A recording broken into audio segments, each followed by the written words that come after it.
Buenos días para todos. Desde Popayán, la ciudad blanca de Colombia, el día de hoy traemos en este video una clase sobre armas traumáticas, en donde intentaremos dar respuesta al interrogante planteado respecto al porte o tenencia de estos elementos. ¿Cuál es el procedimiento correcto? La captura de quienes porten o tienen estas armas traumáticas o la libertad por clara tipicidad o solo debe hacerse un procedimiento administrativo en el cual pues solo procede la incautación de esta arma. Lo anterior debido a la gran cantidad de desinformación y mitos que se vienen creando en las diferentes redes sociales en donde a nuestro juicio pues está malinterpretando la normatividad vigente. Ello aunado a la duda casi generalizada en la ciudadanía y en algunos funcionarios policiales e incluso en algunos fiscales o jueces sobre el procedimiento que debe seguirse en el momento en que las autoridades advierten que algún ciudadano porta o tiene un arma traumática sin el cumplimiento de los requisitos legales ya establecidos. De igual forma, pretendemos dejar claro bajo conceptos técnicos por qué sí o por qué no las armas traumáticas son armas de fuego y por ende si se les debe aplicar el artículo 365 o 366 del Código Penal que nos hablan del porte ilegal de armas de fuego. Estaremos prestos a responder sus importantes comentarios, dudas y sugerencias al presente video, el cual desde ya les invitamos a compartir con sus conocidos y amigos. Empecemos.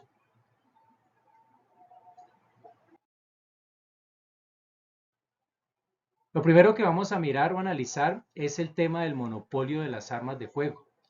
Nuestra Constitución en el artículo 223 nos trae los siguientes apartes. Solo el gobierno puede introducir y fabricar armas, municiones de guerra y explosivos.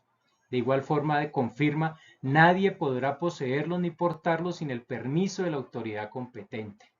En ese orden de ideas, el monopolio que tiene el Estado sobre las armas de fuego, pues es un tema que no admite discusión en el ordenamiento jurídico colombiano y este monopolio el Estado lo ejerce a través de Indumil o la industria militar.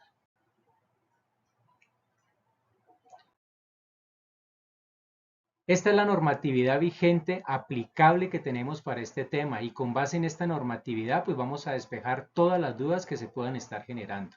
Tenemos inicialmente el decreto 2535 de 1993, el decreto 1070 del 2015, el decreto 1417 del 2021, la ley 2197 del 2022, que es la ley de seguridad ciudadana, el decreto 207 del 2022, el decreto 1563 de 2022 y finalmente nuestro Código Penal o Ley 599 del 2000. Vamos a iniciar con el decreto 2535. Este decreto 2535 en su artículo 1 nos dice que el mismo tiene por objeto fijar, primero, normas y requisitos para la tenencia y el porte de armas, municiones, explosivos y sus accesorios. Segundo, clasificar las armas, establecer el régimen para la expedición, revalidación y suspensión de permisos a autoridades competentes. Tercero, condiciones para la importación y exportación de armas, municiones y explosivos. Y cuarto, definir las circunstancias en las que procede la incautación de armas, imposición de multas y decomiso de las mismas y establecer el régimen para el registro de devolución de armas. De igual forma, este decreto 2535 en su artículo 6 nos define qué es un arma de fuego, es decir, cualquier objeto que cumpla con las siguientes características se lo podrá clasificar o catalogar como un arma de fuego. Entonces el artículo 6 nos dice, son armas de fuego las que emplean como agente impulsor del proyectil la fuerza creada por expansión de los gases producidos por la combustión de una sustancia química. En ese orden de ideas, pues es obligatorio hacer el desglose de este artículo para poderlo entender.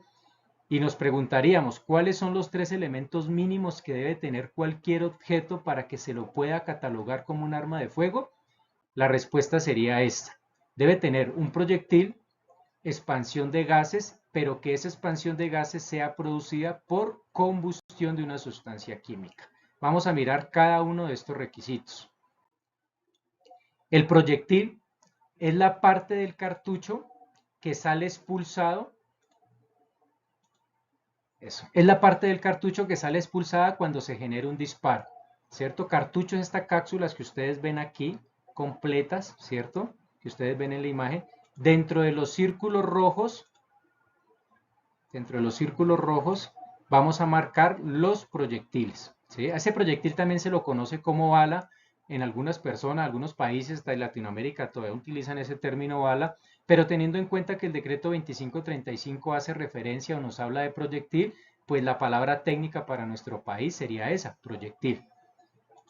En estas imágenes de abajo, ¿sí?, ustedes pueden observar la gran variedad de formas y tamaños de proyectiles que hay, ¿sí?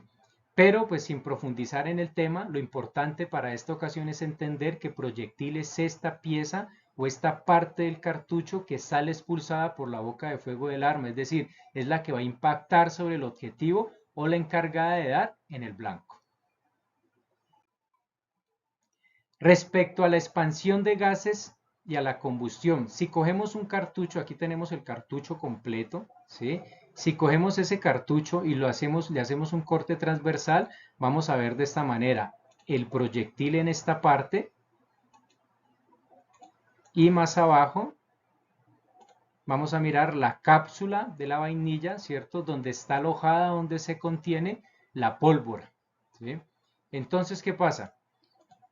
Cuando la aguja percutora golpea en la forma como ustedes ven aquí la flecha, aquí en esta parte se genera una chispa y esa chispa va a prender o va a encender la pólvora, cumpliéndose con este otro requisito de la combustión. Cuando la pólvora se empieza a quemar, por física se va a empezar a llenar esta cápsula de gases. Y esos gases van a empezar a buscar la manera por dónde salir, por la presión que se empieza a generar dentro de esa cápsula. La parte más débil de un cartucho es esta zona por donde está prisionero el proyectil. Llegado el momento donde la cantidad de gases sea suficiente y que se venza la resistencia que está haciendo prisionero al proyectil, pues esta situación es lo que va a colocar el proyectil en movimiento. ¿Cómo lo vamos a apreciar? En este video. Entonces el martillo golpea la aguja percutora, esta hiere el fulminante, se genera la chispa, se produce o se inicia la quema de la pólvora, ¿sí? Se generan los gases y la presión de los gases va a colocar en movimiento el proyectil. Entonces esos serían los tres requisitos mínimos: proyectil, combustión y expansión de gases.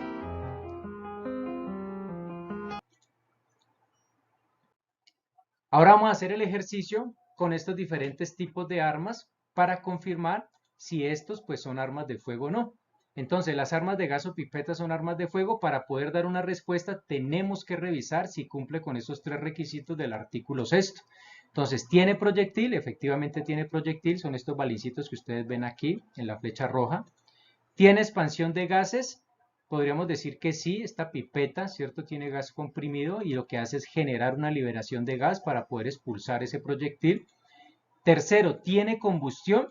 Y aquí la respuesta es no, porque la expansión de gases no se da por combustión, sino por la liberación del gas que está comprimido en la pipeta. En ese orden, podríamos concluir que entonces las armas de gas o de pipeta no son armas de fuego. El mismo ejercicio lo podemos hacer para las armas de fogueo con la misma pregunta. ¿Tiene expansión de gases? Sí tiene expansión de gases. Combustión, sí tiene combustión, pero proyectil, miremos aquí hay un cartucho de arma de fogueo. Miramos que aquí en esta zona está sellado, hay un tapón de plástico y carece de proyectil. Entonces, al no tener proyectil, pues tampoco se las puede considerar como un arma de fuego. Misma situación para las armas traumáticas. Entonces, ¿tiene proyectil? Efectivamente tienen un proyectil cilíndrico en goma. ¿Tiene expansión de gases? Sí tiene expansión de gases. ¿Tiene combustión? Efectivamente tiene combustión.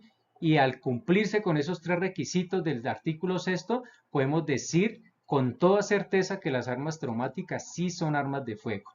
A nuestro juicio, entonces, pues aquí debió cerrarse desde un principio este debate de las traumáticas, porque sí son armas de fuego. Miren que en ninguna parte del decreto 2535 nos habla que para considerarse o no armas de fuego el proyectil debe cumplir con ciertas características. ¿Sí? Aquí no nos habla de ese tema. Por otro lado, podríamos decir que casi por una situación semántica estamos en medio de esta controversia, porque lo que hicieron fue coger un objeto que cumple con las características o con los requisitos del 2535 artículo 6 para ser considerado como un arma de fuego, y solo lo que hicieron fue cambiarle el nombre para ingresarlo al país, y con eso pues prácticamente confundieron a todo el mundo. Este decreto 2535 también nos trae en su artículo 6 la clasificación de las armas de fuego y dice, para los efectos del presente decreto, las armas de fuego se clasifican en armas de guerra de uso privativo de la fuerza pública, armas de uso restringido y armas de uso civil. Vamos a mirar cada una de ellas. Dice, son armas de guerra y por tanto de uso privativo de la fuerza pública aquellas utilizadas con el objeto de defender la independencia, la soberanía nacional, mantener la integridad territorial, asegurar la convivencia pacífica, el ejercicio de los derechos y libertades públicas, el orden constitucional y el mantenimiento y restablecimiento del orden público, y nos trae una serie de características que se deberían cumplir, ¿sí? Ojo con esta parte que estamos marcando el literal C, ¿cierto? Porque aquí nos habla que son calibres superiores al 22 largo.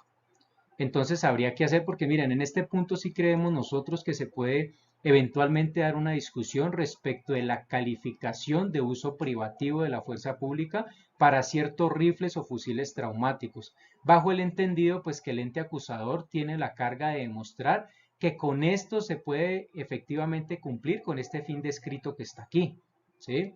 Además, obviamente, pues del tema del calibre que arroje el dictamen balístico, ¿sí? Teniendo en cuenta que hay algunos fusiles, miren el literal D que dice armas automáticas sin importar el calibre. Hay algunos fusiles traumáticos que no tienen sistema automático, es decir, son semiautomáticos o de tiro a tiro. Entonces, solo en este escenario se podría, creemos nosotros, dar un debate técnico y jurídico para bajar esa imputación de uso privativo al de defensa personal o de uso civil. Pero no, el debate no puede ir encaminado a si son o no son armas de fuego, porque como ya lo vimos, pues esto no debería estar en duda ni en discusión ya. Armas de uso civil son aquellas que con permiso de la autoridad competente pueden tener o portar los particulares y se clasifican en de defensa personal, deportivas y de colección. Las de defensa personal son aquellas diseñadas para la defensa individual a corta distancia y se clasifican en esta categoría, y aquí hay también unas características que deben ser analizadas y revisadas.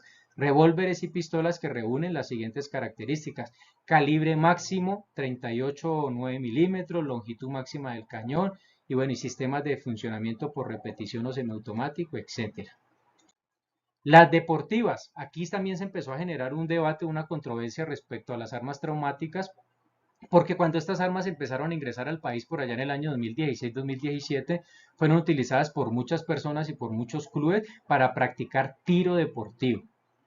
El artículo 2535 dice que son armas deportivas las armas de fuego que cumplen con las especificaciones necesarias para practicar las modalidades de tiro aceptadas por la Federación Internacional de Tiro y las usuales para la práctica del deporte de la cacería, de acuerdo con la siguiente clasificación, y aquí nos da unas características. Entonces, ¿qué pasa?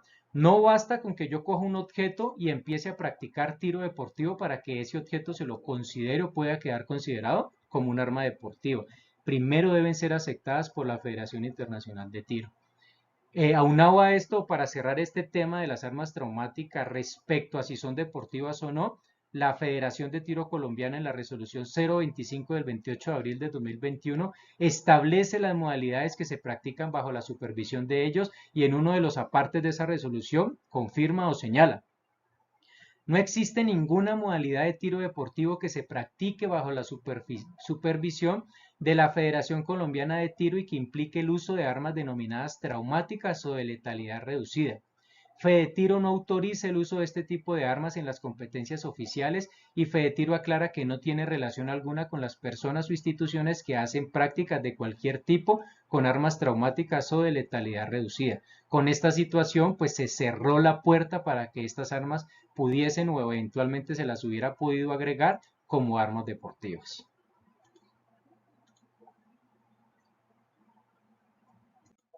Las de colección, pues como su nombre lo indica, son aquellas que por esas características históricas, tecnológicas o científicas, pues han sido destinadas para la exhibición privada o pública. Importante esta parte del decreto 2535, en el artículo 105 nos habla de otras armas, y lo que hace es facultar al gobierno para que en la medida en que surjan nuevas armas no clasificadas en el presente decreto, reglamente su tenencia y porte de conformidad con lo aquí es previsto. Entonces aquí hay otro debate porque teniendo en cuenta la normatividad que vamos a mirar a continuación, hay personas que dicen que porque unas ciertas sentencias o una sentencia en particular declaró inexequible algunos artículos de la Ley de Seguridad Ciudadana, entonces está manifestando que no se puede o que el gobierno no está facultado para hacer esa reglamentación de dispositivos menos letales o de armas traumáticas, cosa que es pues no es cierta, no obedece a la verdad, porque desde el mismo decreto 2535 ya el gobierno tiene esa facultad de hacerlo.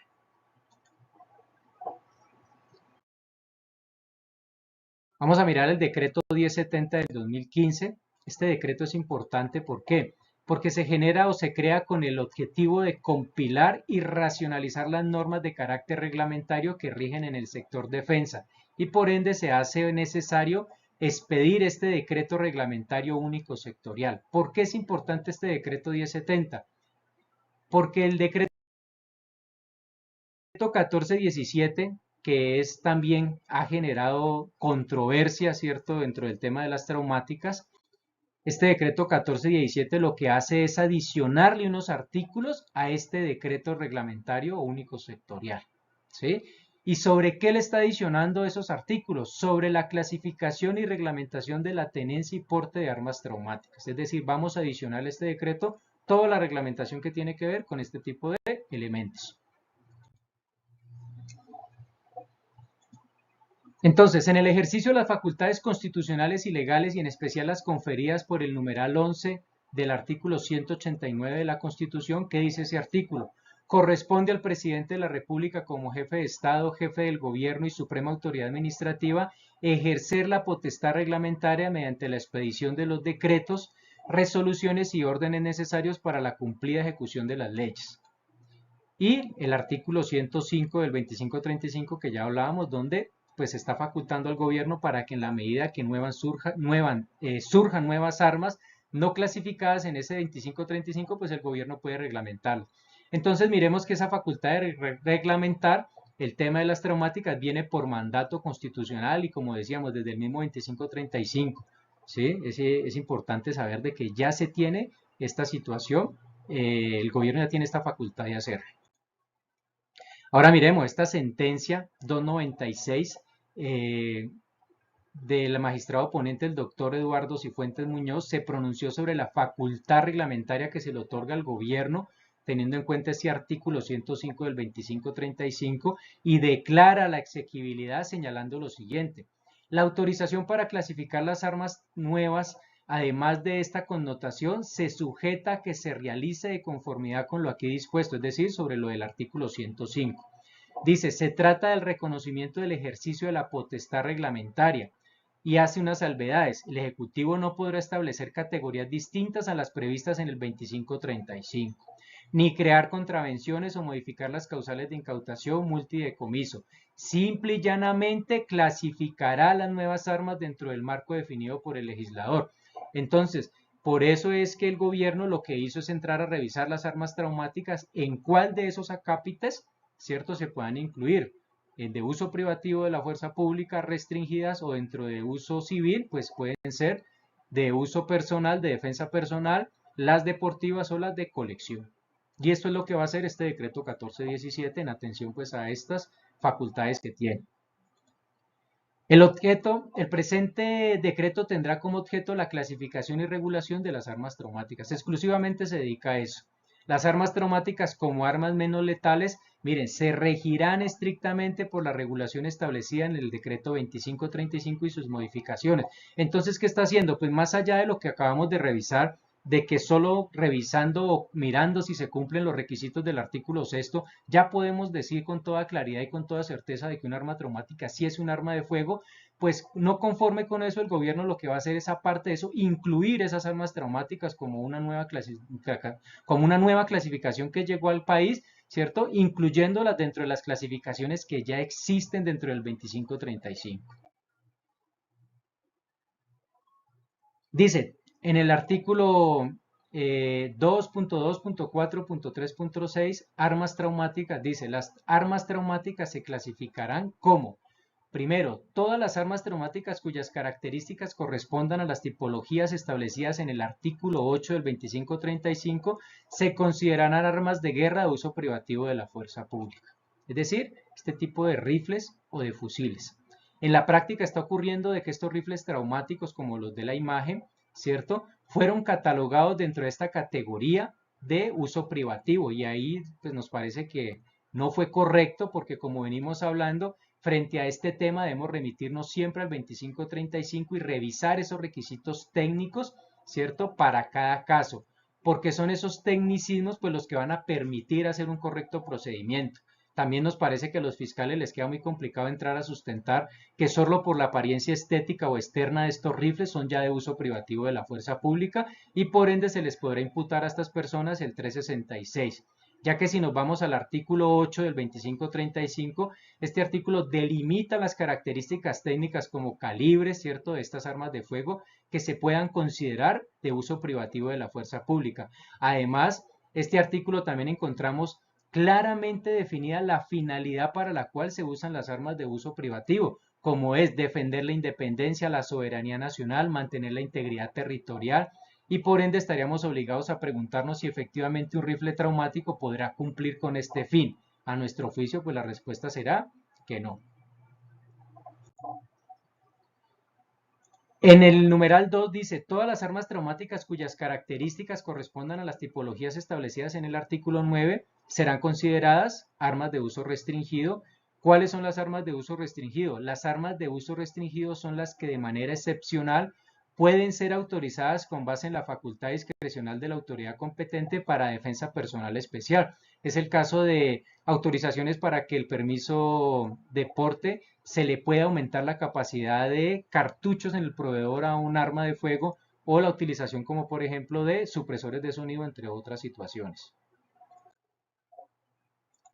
En el numeral 3, todas las armas traumáticas cuyas características correspondan a las tipologías establecidas en el artículo 11 se considerarán armas de uso civil o de defensa personal, que son, o dentro de estas incluirían todo lo que son pistolas y revólveres, teniendo en cuenta pues que no sean de sistema o que no tengan o cuenten con este sistema de disparo automático. Entonces, miren, este decreto 1417 también estableció unos plazos y unos periodos de transición para que se haga el registro, el marcaje y la comercialización de estas armas traumáticas. Y dio como plazo máximo el 4 de marzo de este año, es decir, el permiso para comercializar estas armas ya venció. Después del 4 de marzo no se puede hacer ninguna comercialización de este tipo de artículos. Lo mismo ocurre con el tema del registro y del marcaje. También se presentó que como la página de Indumil estuvo bloqueada, se caía, se congestionó por la cantidad de personas que intentaron ingresar en ese momento, las personas que registraron debidamente antes del 4 de marzo su arma, pero no alcanzaron a marcarla, solo a ellos les dieron un plazo adicional hasta el 4 de julio. Pero quien no haya hecho ni registro ni marcaje después del 4 de julio, pues les quedaba simplemente entregar el arma al Indumil, so pena pues de estar sometidos a un proceso judicial por porte ilegal. Quienes hicieron el registro y el marcaje, pues pueden tramitar su permiso de porte o tenencia, obviamente adicionando los documentos que puedan sustentar esa solicitud, y para eso todavía está en vigencia la fecha 4 de noviembre, es decir, en este momento estamos todavía dentro de ese periodo de transición. Solo para quienes ya tienen su arma marcada pueden hacer este trámite. En ese orden de ideas tengamos presente esta fecha, porque más adelante vamos nuevamente a hablar de ellas.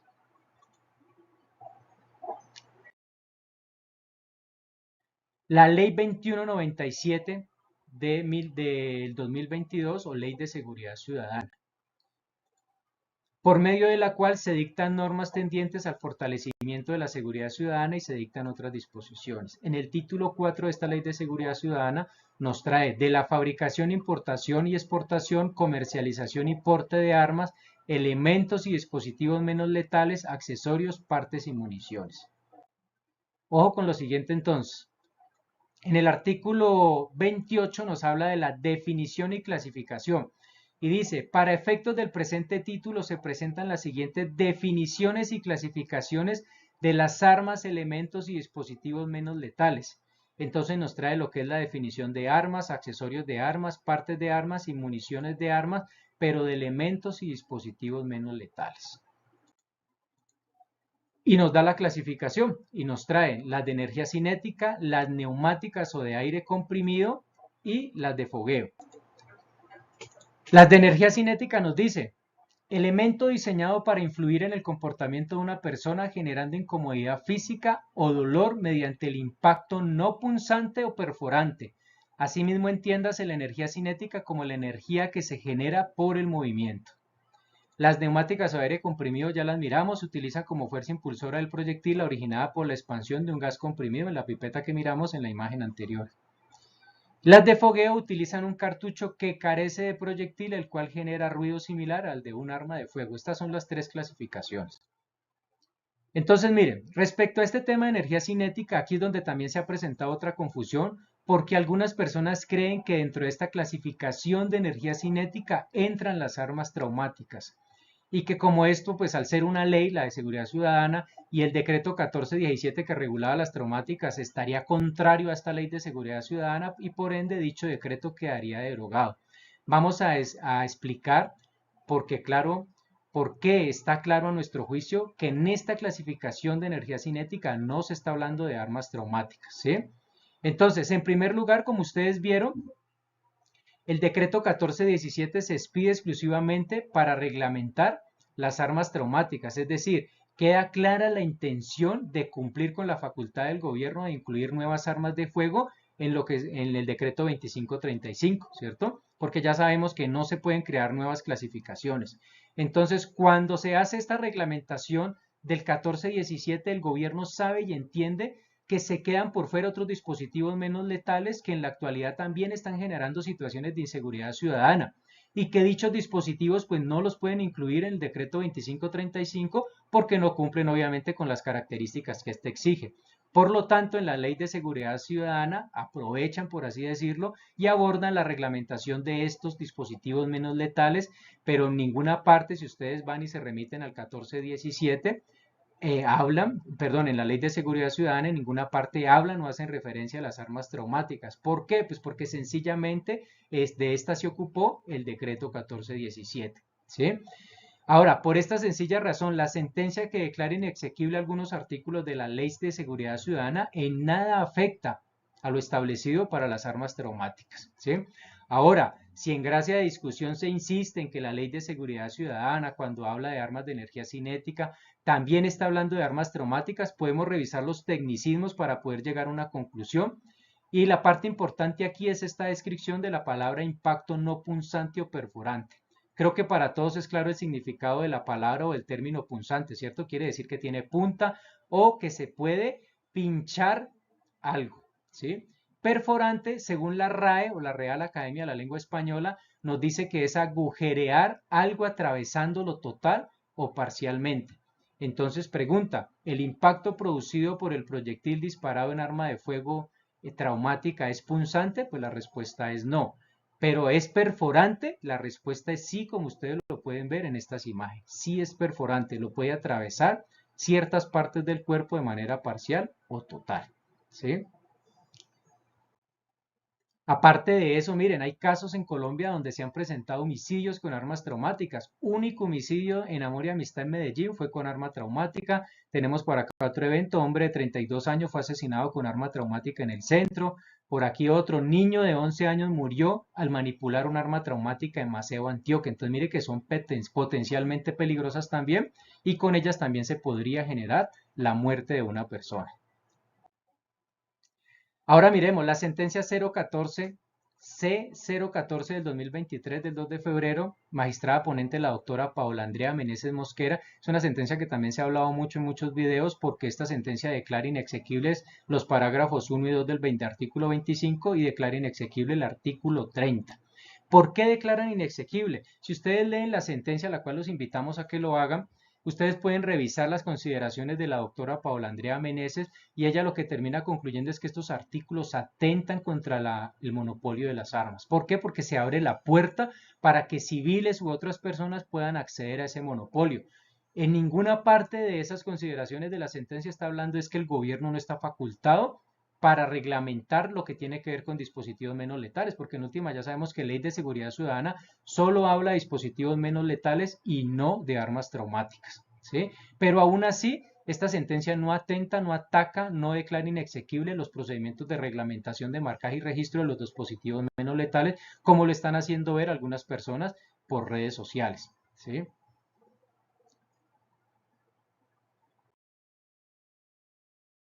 Aparece el decreto 207 del 2022. De este decreto solo vamos a decir que se creó con la finalidad de corregir algunos yerros gramaticales o de ortografía que se presentaron en esta ley 2197 de seguridad ciudadana. Posteriormente llega el decreto reglamentario 1563 del 2022, donde se va a intentar o donde lo que hacen es reglamentar todo lo que tiene que ver con lo que se pide o se legisla en la Ley de Seguridad Ciudadana, ¿sí? Dice, por medio del cual se adicionan capítulo 5, libro 2, entonces aquí lo que hace este decreto es adicionarle unos artículos al decreto 1070, pero todo lo que tiene que ver con la clasificación y reglamentación y porte de armas, municiones y elementos y dispositivos menos letales. Entonces tengamos en cuenta, decreto 1417 le adiciona al decreto 1070 la reglamentación y clasificación de armas traumáticas. Y este decreto 1563 hace lo mismo, adicionarle al 1070, pero todo lo que tiene que ver con dispositivos menos letales. Este decreto nos hace una ampliación a lo que es el concepto de energía cinética. Dice, elemento diseñado para influir en el comportamiento de una persona generando incomodidad física o dolor mediante el impacto no punzante o perforante. Asimismo, entiéndase la energía cinética como la energía que se genera por el movimiento de lo que se desprende, que no depende de su funcionamiento, sino de su movimiento en los términos de la ley. Dentro de esta clasificación se incluyen a título de enunciación la siguiente. Entonces miren lo que para el decreto 1563 son armas de energía cinética. El bastón o tonfa, bastón extraíble o tonfa retráctil o manoplas metálicas. Queda claro entonces que cuando se clasifican unos dispositivos menos letales como energía cinética, no se está hablando de armas traumáticas. Esto no es ni parecido al tema de funcionamiento de un arma traumática, ¿sí? Este decreto en la parte inicial, que es la única parte donde menciona las armas traumáticas, hace las siguientes salvedades. Que las armas traumáticas en virtud de su funcionamiento físico y químico fueron catalogadas como armas de fuego menos letales. Tengamos presente esta parte de menos letales porque también más adelante vamos a aclarar ese punto. Teniendo en cuenta que las mismas emplean el mismo principio de funcionamiento de las armas de fuego, el cual consta de combustión de una sustancia química para expulsar un proyectil. Aquí les faltó adicionar, ¿cierto? Que esa sustancia química lo que hace es generar una expansión de gas. Y que esto se hace teniendo en cuenta el concepto que expidió la Jefatura de Criminalística de la DIJÍN el 19 de mayo del 2021. Toda esta situación recogida en la parte considerativa del decreto 1417 del 2021 y finaliza diciendo, no serán clasificadas en la presente reglamentación. Mire, más claro imposible de que este decreto reglamentario de la Ley de Seguridad Ciudadana sobre dispositivos menos letales nada tiene que ver con armas traumáticas y por ende la derogación tácita de la que hablan algunos del decreto 1417 es falsa. Del decreto 1417 no está contrariando la Ley de Seguridad Ciudadana y por ende está vigente.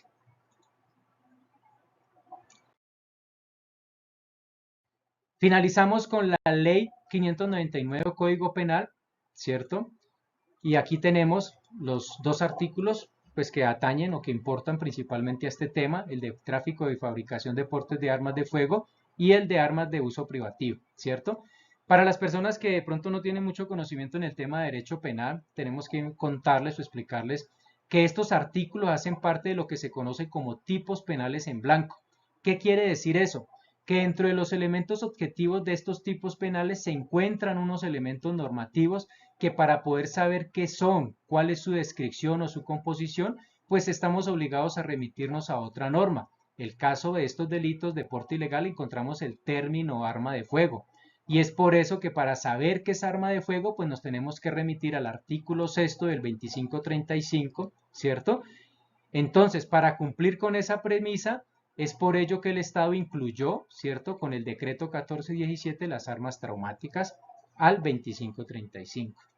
Entonces algunas personas dicen que como fueron catalogadas como armas de fuego menos letales, esta palabra menos letal, o que como no están diseñadas para causar la muerte, entonces no se pueden imputar los delitos de porte ilegal.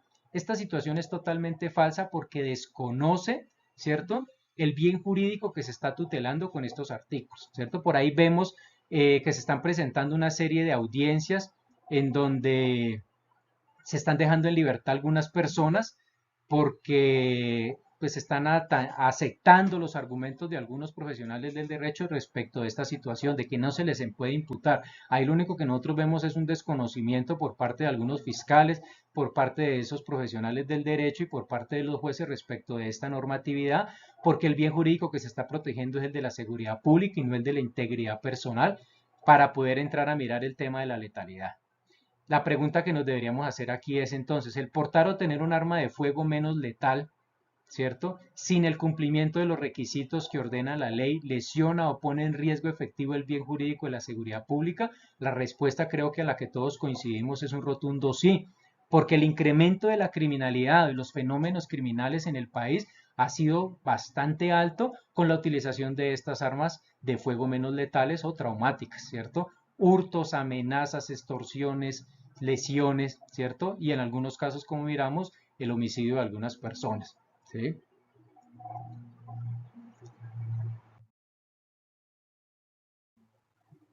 Entonces, antes de finalizar y dar las conclusiones sobre todo lo aquí dicho, por aquí les dejamos información de contacto, les dejamos nuestra página web, nuestro número autorizado de celular o de WhatsApp, nos pueden escribir, nos pueden consultar lo que necesiten.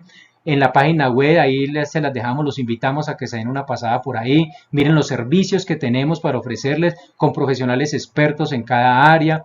Igual les dejamos aquí el contacto de cada área, el link de la página para que visiten los servicios que tenemos en abogados, detectives, poligrafistas, en la academia, ¿sí? También los invitamos a que nos sigan en nuestras redes sociales, nos dejen un like en este video, nos dejen su comentario, ¿cierto? En la descripción del video les dejamos los enlaces. Y bueno, para finalizar, la conclusión a la que ya podemos llegar es que en este momento de periodo de transición hay 4 clases de usuarios que utilizan armas de fuego menos letales. Los que no hicieron ningún trámite, los que registraron el arma pero no la marcaron, los que registraron y marcaron pero hasta la fecha no han sacado su permiso de porte o tenencia, y los que sí tienen un permiso de porte o tenencia. Respecto de estos dos primeros, los que no hicieron ningún trámite y no registraron pero no marcaron, ya como se pasó el tiempo de marcación, pueden ser judicializados por porte ilegal.